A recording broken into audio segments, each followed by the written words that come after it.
Let's talk about Genesis 6. Genesis 6. And it came to pass, when men began to multiply on the face of the earth, and daughters were born unto them, that the sons of God saw the daughters of men that they were fair, and they took them wives of all which they chose. And the Lord said, My spirit shall not always strive with man, for that he also is flesh. Yet his days shall be 120 years. There were giants in the earth in those days, and also after that, when the sons of God came in unto the daughters of men, and they bare children to them, the same became mighty men which were of old, men of renown. And God saw that the wickedness of man was great in the earth, and that every imagination of the thoughts of his heart was only evil continually. And it repented the Lord that he had made man on the earth, and it grieved him at his heart. And the Lord said, I will destroy man whom I have created from the face of the earth, both man and beast, and the creeping thing, and the fowls of the air, for it repenteth me that I have made them. What I want to look at today is the other Genesis 6, the 6th Genesis program for the new technology. I first became aware of this video probably when it was published years ago. You can see this one is dated December 1st, 2017. There was another video I remember seeing which involved an injection for an infant. The infant received the injection in its leg. Unfortunately, that video seems to be removed. And if you click on the link in this video on the screen where it says more on 6G application, you're met with this, 404, page not found. I'm not going to play the video in full, but this is a small sample of it. I have some screenshots we're going to look at for the rest of the video, and I'll put a link to the video in the comment section, not in the description, if you want to watch the entire video on your own. If you do watch the video, you'll notice the words are not on the screen very long, so the screenshots may be helpful. The video begins with a woman getting into a self-driving vehicle. A computer tablet seems to miraculously appear in her hand, except the tablet is invisible. On the screen, it says blood sample. When she touched her stomach, genomic data came up on the screen. I think it's important to look at what the plans were for the 6th Genesis technology that a screenshot I will show at the end shows it is an 8-year program. Although this video was published in December 2017, the publication indicates it was in 2019 that the 8-year countdown began. If that's the case, we have about 1.5 years until we reach that point. There's drinking from a water bottle with smart materials on the screen, printed electronic products, customizable UIs and sensors, personalization. Clearly, there is a monitoring of the intake of water. Objects and infrastructure communicating is in the next section, mobility as a service. You can see it's tracking the vehicle. Perhaps that's the vehicle which has the pregnant woman they are monitoring the genomic data on. That is how their video begins. And of course, management of an entire city is going to be part of the smart city services. Sentient safety and comfort is also on the list, and sentient is the ability to observe and feel things. That is definitely where artificial intelligence would come into play. The next thing you'll notice in the video is an elderly woman named Eva getting ready to get into the self-driving vehicle. The name Eva is a variant of the name Eve, which means living or breathing. We all know about Eve in the Bible. You might notice she's kind of elderly to be working, but she's getting ready to go to a conference call. I'm surprised she isn't retired at this stage in her life, but you'll see later she has a very special blood type. Maybe that's why she keeps working. And just a disclaimer, that's my own personal commentary as I go along. Nowhere in the video does it say Eva is working at her old age because of her special blood type. That's just the way my mind works. The rider in this self-driving vehicle is allowed to have a little privacy. This one is in the do not disturb mode. You can see the sensor mode on the screen is restricted. It doesn't clarify if it's the user or the receiver which has the restricted mode. And this person is in the work mode, so there is no privacy. They're working. The sensor mode is on health. Grandma Eva is now inside the self-driving vehicle and receives a call which she appears to answer on the window of the car. It says personalized surfaces, printed electronics fused with IoT, AI and wireless services offering contextual application. The wording is backward because she is answering the call from the inside of the self-driving vehicle, but she has a notification of a remote meeting. She's accepting the call here. It says consent management, context processing, edge computing, and smart surfaces.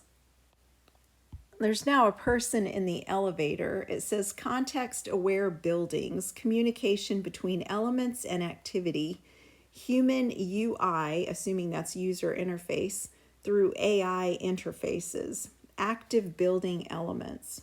Infrastructure IoT, we've looked at that in the past. IoT is the Internet of Things. That's everything being connected to the internet, including your shoes. Ubiquitous sensing, and ubiquitous means it's present, appearing, or found everywhere. Distributed identity and embedded intelligence. So the person on the elevator has this call and they're able to look at a ledger detail.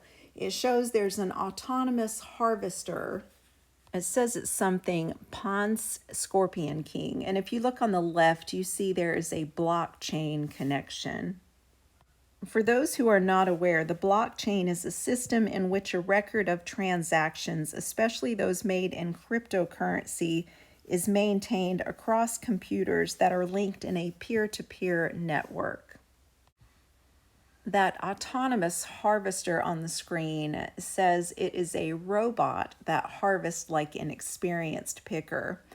I found a picture of a modern day version now. It does look a little bit more antiquated compared to what you see on the screen. It's difficult to make out, but you can see it is being towed on a trailer. The harvester is shown in a better view in this depiction, but you also have to notice those security cameras on the street. This one says it's multi-object tracking, programmed IoT associations, edge connectivity, sensing network.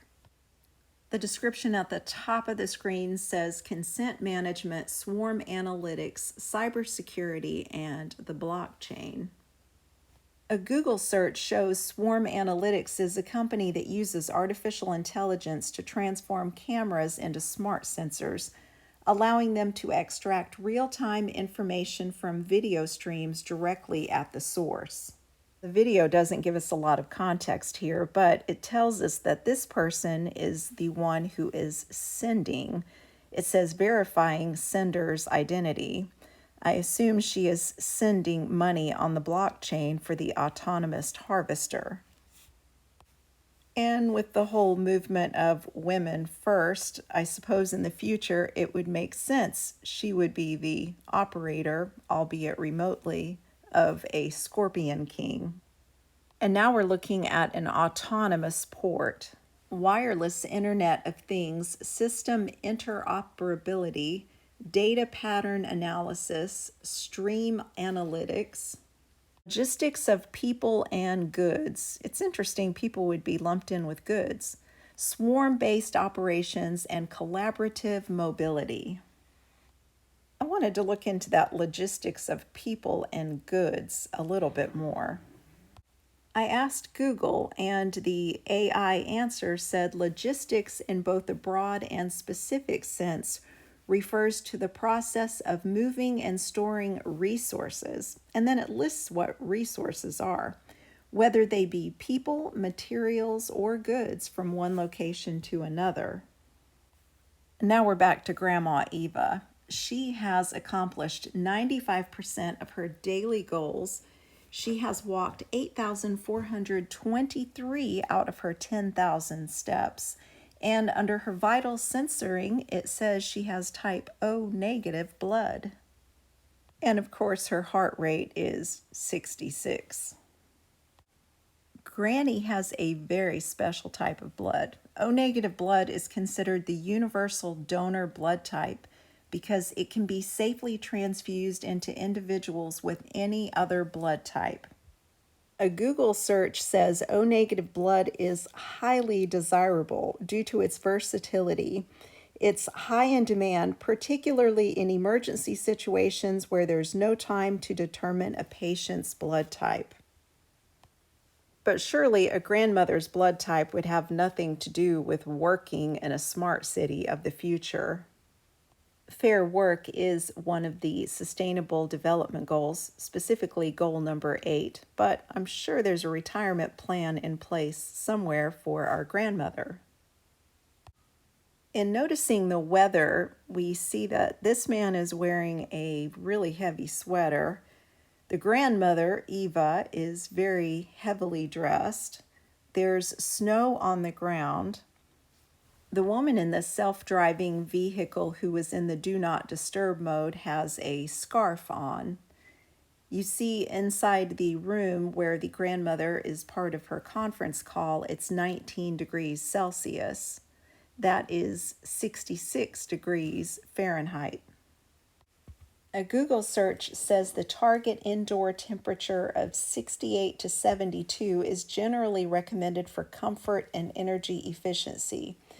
However, to address climate change and minimize energy consumption, consider turning the heat on when indoor temperatures consistently drop below 64 degrees.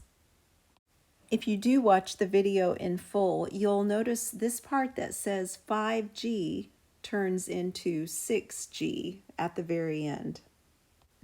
Although this is an older video, it even mentions smart clothing. An article recently appeared from Cornell University talking about AI-powered smart clothing. It logs posture and exercises. The new technology is called Seam Fit, and it uses flexible, conductive threads that are sewn into the neck, arm, and side seams of a standard short-sleeve t-shirt. The user does not need to manually log their workout because an artificial intelligence pipeline detects movement. In 2023, another article appeared talking about smart fabric, and it said that it would be a jacket that would enable wearers to store water from humidity present in the environment, and it would help them to cope with extreme temperatures. It would even have a cape that could be transformed into a shelter in the event of an atmospheric pollution incident. There's also a quick reference to Super IoT. Let's look at that. Super IoT says it's truly sustainable printed electronics-based IoT combining optical and radio wireless communications. I'm going to play a short clip from Super IoT. It is difficult to understand what they're saying, but he's talking about tags. One of the demonstrators and applications are related with sustainable tags. Among the applications, we have tags for market products, small tags for animal tracking, or disposal tags for medical application for monitoring and tracking and identification of patients in a hospital. What he said is that contemplates 4 different demonstrators.